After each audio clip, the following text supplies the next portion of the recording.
अस्सलाम वालेकुम नाजरीन, आप देख रहे हैं INN न्यूज़ और मैं हूं आपकी मेज़बान हरीम शफीक। जैसा कि आप सब लोग जानते हैं कि ईद कुर्बान का काउंटडाउन शुरू हो चुका है और अब से कुछ घंटे बाद मुल्क भर में ईद कुर्बान की खुशियां मनाई जाएंगी। इस हवाले से ज़िले भर में क्या इंतजामात किए गए हैं, इन सब के बारे में आज हम जानेंगे। साथ ही साथ ये भी जानेंगे कि जो लंपी स्किन नामी वबा गश्त में आई हुई है, इस पर किस तरह से काबू पाया जा रहा है, किस तरह इसको कंट्रोल किया जा रहा है, या साथ ही साथ जो मानसून की बारिशों का सिलसिला जारी है, इसमें क्या इकदाम किए गए हैं, ये सब हम आज खुद भी जानेंगे और अपने नाजरीन को भी बताएंगे, वो भी डॉक्टर अनम फातिमा के थ्रू, जो कि गुजरांवाला की AC सदर हैं। इनके लिए ये पहला AC शिप का मौका है। ये तमाम मामला इनके लिए काफ़ी चैलेंजिंग होने वाले हैं। तो आइए चलते हैं, इनसे बात करते हैं और जानते हैं कि इन तमाम मामला पर वो किस तरह काबू पाएंगी और किस तरह इन मामला को हल करेंगी। आइए। अस्सलाम वालेकुम। वालेकुम अस्सलाम हरी। जी, थैंक यू सो मच, आपने एक तो मेरा नाम याद रखा एंड सेकेंडली ये जो आपकी फ़र्स्ट AC शिप आई है, जैसा कि हम सबको पता है, तो यहाँ पर गुजरांवाला में एक तो मानसून की बारिशें, मवेशी मंडियों का हाल और सेकेंडली लंपी स्किन वबा जो फैली हुई है, इन सब के हवाले से क्या इंतजाम किए गए हैं, लोग किस तरह खुद को सेफ़ रख सकते हैं, या फिर जानवर, क्योंकि कुर्बानी सुन्नत है, वो भी इन्होंने करनी ही करनी है, लाजमी है, उस हवाले से क्या इंतजाम किए गए हैं, वो सब आप हमें बताएं, हमें भी और हमारे नाज़रीन को भी, ताकि हम जान सकें और ख़ुद को अवेयर कर सकें इन चीज़ों से। और ईद जो है वो भी कुछ घंटे बाद ईद का समा होने वाला है मुल्क भर में, तो लोग किस तरह इस मौके को बेहतर तरीके से इंजॉय कर सकते हैं और ख़ुद को महफूज भी रख सकते हैं। हरीम, जहाँ तक ईद के इंतज़ामात की बात है तो हमने स्टेप बाय स्टेप इसको रखा है। और AC का काम ये होता है कि बहुत सारी एजेंसीज़ के साथ कोऑर्डिनेट करके एक कॉम्प्रिहेंसिव प्लान बनाना है, जिससे जो हमारे टारगेट्स हैं वो अचीव हो जाए। फ़र्स्ट जो इसमें स्टेप था हमारा, जो अब इस वक्त तकरीबन इख्तिताम भी है, कि मवेशी मंडियाँ एक सेफ़ माहौल में लगे, जिसके लिए आपको देखा होगा कि बाहर हमने कोरोना के हवाले से SOPs इम्प्लीमेंट करवाए, लंपी स्किन के हवाले से क्वारंटीन कैंप्स लगवाए। Through out the time of the operation of मवेशी मंडी यहाँ पे वेटनरी असिस्टेंट या वेटनरी डॉक्टर मौजूद रहा है, डेली जानवरों की चेकिंग होती रही है, डेली टिक स्प्रे होता रहा है। तो हमारी कोशिश यही रही है कि जितनी देर तक मवेशी मंडी रहे, ये एक सेफ़ एटमॉस्फेयर में रहे। सेकेंडली, मानसून बारिशें यकीनन बहुत बड़ा चैलेंज था। इस मवेशी मंडी के ऑपरेशन के दौरान जो 10 दिन थे, उसमें 3 दिन बहुत शदीद बारिश हुई है, और फिर जाहिर सी बात है, बारिशें होती हैं, टेंटेज उतर जाता है, जानवरों को भी थोड़ी सी प्रॉब्लम होती है, वो जानवर लेके लोग सड़कों पे आ जाते हैं, तो वो फिर अगला दिन हमारा उसी एक्सरसाइज पे होता है कि हम मंडी को रिस्टोर करें। आज भी अभी सुबह से हम यही कोशिश कर रहे हैं कि जो मंडियाँ, जो थोड़ा बहुत जानवर बच गया है, उनको हम बाकायदा दोबारा से मंडी में ले आएँ, सड़कों से हटा दें।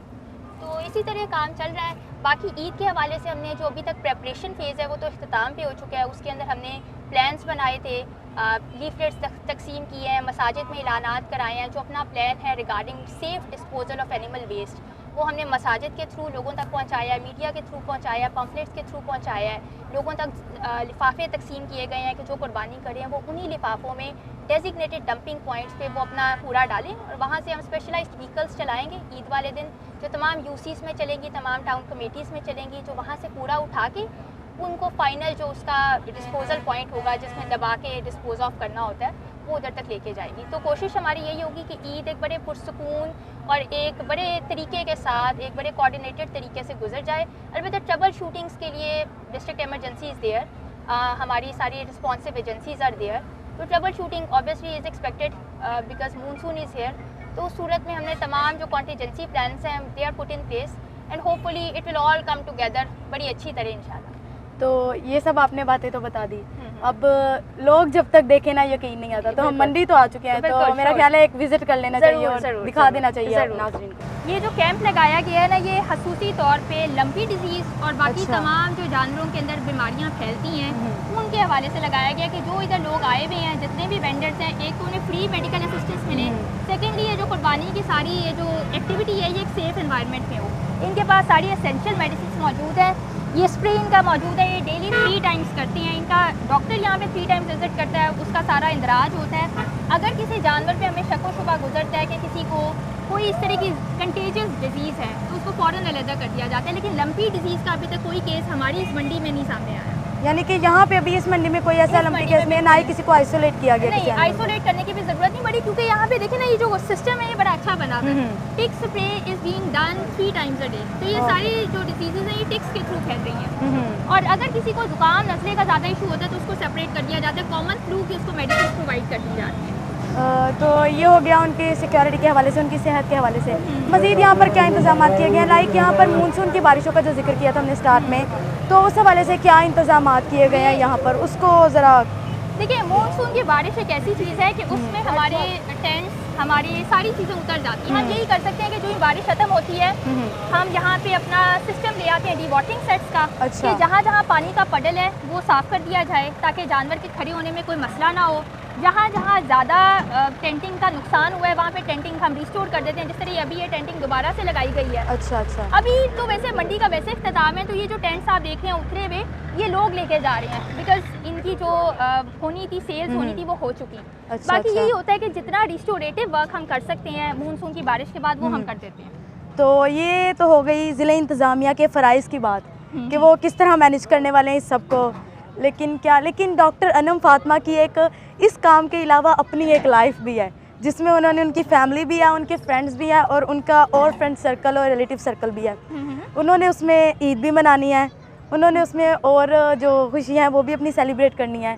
तो उस बारे में आपका क्या ख्याल है कि ड्यूटी किस तरह मैनेज करेंगे आप ईद के मौके पर, और साथ में फैमिली के साथ किस तरह आप ईद मनाएंगी? नहीं, डेफिनेटली जो एडमिनिस्ट्रेशन है it has to be on call at all times. उसके लिए ये मुमकिन नहीं है कि वो टर्न ऑफ करके मोबाइल बैठ जाए, ये तो मुमकिन नहीं है। लेकिन ऑब्वियसली आपको मैनेज करना आ जाता है। Before coming here I was a doctor और उसमें भी ऐसे ही था कि स्केड्यूल काफ़ी टफ होता था। और आजकल तो वैसे भी जो वर्क कल्चर है it has sort of spread out so much कि वर्क लाइफ बैलेंस वो उस तरह का नहीं रहा, विच इज़ अ फैक्ट। सबको समझ है, फैमिलीज़ को भी समझ है। तो also this is new for me. ये तो भी मैं करूँगी, ईद मनाएंगे तो देखेंगे, but I am sure it will be well manage. कोई ऐसा मसला नहीं है। तो ये सारे खवातीन कर रही हैं, पाकिस्तान में ज़्यादातर खवातीन कर रही हैं। बेशक ऐसे ही खवातीन को कम्प्रोमाइज़ करना पड़ता है हर हाल में। तो लेकिन आपकी ये फर्स्ट ऐसी शिप है, तो आप इसको किस तरह से मैनेज करने वाले हैं? लाइक चैलेंजिंग है सब कुछ बहुत ज़्यादा, क्योंकि फर्स्ट टाइम है। मुझे तकरीबन 1 साल तो होने लगा है, तो अच्छा पीरियड गुजरा है गुजरांवाला में, इन द सेंस कि यहाँ पे बहुत सारे इदारे वेल इस्टेब्लिश्ड हैं, सो पीपल नो कि उनका क्या काम है। बाकी जहाँ तक एसी का फंक्शन रह गया है वो ज़्यादा कोऑर्डिनेशन की हद तक है। कोऑर्डिनेशन और बाकी इदारों को मिल के साथ रखना और जो एक गोल के लिए सबको एक टेबल पे लेके आना। तो आई थिंक उसके हिसाब से मेरा तो एक अच्छा एक्सपीरियंस रहा है। और जहाँ तक चैलेंजेस की बात है, definitely I have learn new things every day और मैंने अपने टीम से बहुत कुछ सीखा है। वो रैंक में मुझसे जूनियर ज़रूर है, लेकिन मैंने उनसे वैसे लाइफ स्किल्स बहुत सीखी हैं। तो आपने अभी बताया कि यहाँ आने से पहले आपका प्रोफेशन एक डॉक्टर था।